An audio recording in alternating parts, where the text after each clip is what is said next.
राधे कृष्णा। एक बार की बात है कि एक गधे ने एक शेर को चुनौती दी। शेर से कहा, ओ शेर, आजा मुझसे लड़ ले, मुझसे निपट ले, आजा दो दो हाथ कर लेते हैं। शेर वहाँ से चुपचाप सरक गया बिना कुछ कहे। एक लोमड़ी सारी चीज़ें छुप कर देख रही थी।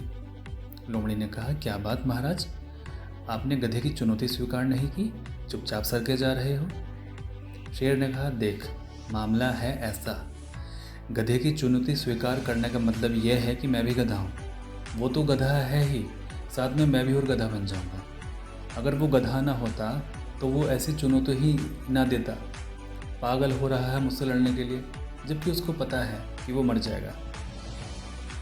फिर दूसरी बात यह है कि अगर मैं उसकी चुनौती मार के लड़ भी लूँ, उसको नीचे गिरा भी दूँ, एक झपट्टे में मैं उसको नीचे गिरा दूँगा और एक बार में उसका काम डाउन कर दूँगा। फिर उससे अगर मैं लड़ बैठूँगा तो फिर मैं हो जाऊँगा ना उसी के तल का। जबकि मुझे यह याद रखना है कि मैं तो शेर हूँ, जीत तो मैं जाऊँगा ही, ये तो निश्चित है। और इसमें कोई चिंता वाली बात नहीं है, ना ही ये कोई मामला है जीतने का।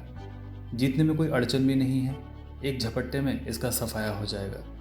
प्रशंसा थोड़ी ना होगी, लोग कहेंगे देखा जीते भी तो किससे। और अगर कहीं भूल चूक से यह गधा जीत गया तो सदा सदा के लिए बदनामी हो जाएगी। इसलिए चुपचाप सरक रहा हूँ, इसलिए चुपचाप भागा जा रहा हूँ। यह चुनौती स्वीकार करने जैसी नहीं है। मैं एक शेर हूँ, एक सिंह हूँ, मुझे यह स्मरण रखना जरूरी है। ऐसे ही हमारा मन होता है, वो हमें सदैव चुनौतियाँ देता रहता है, हमसे हमेशा लड़ने को तैयार बैठा रहता है। और जब तक हम अपने होने की घोषणा नहीं करते कि मैं मालिक हूँ, तब तक हम मन से द्वंद्व करते रहते हैं। एक बार हमें अपने मालिक होने की घोषणा तो करनी होगी कि मैं मालिक हूँ। तुम्हें जो कहना है वो तुम कहते रहो, तुम्हें चुनौती देनी है तुम चुनौती देते रहो, हम स्वीकार नहीं करेंगे।